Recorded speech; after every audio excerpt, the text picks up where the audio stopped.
Palácio da Cultura está tendo uma exposição. Hoje é o Dia da Cultura, dia 5 de novembro. Minhas peças estão sendo expostas aqui, junto com todo mundo. Vou mostrar para vocês. Aí a gente tem esse guarda-roupa aqui, bem rústico. Foi solicitado que eu trouxesse meus vestidos. Vou mostrar para vocês os vestidos, ó. Saída de praia, saída. Tem mais coisa para lá.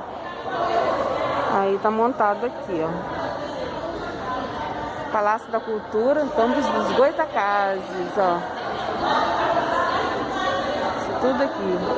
São uns 50 artesãos expondo aqui. Vou mostrar pra vocês aqui tudo.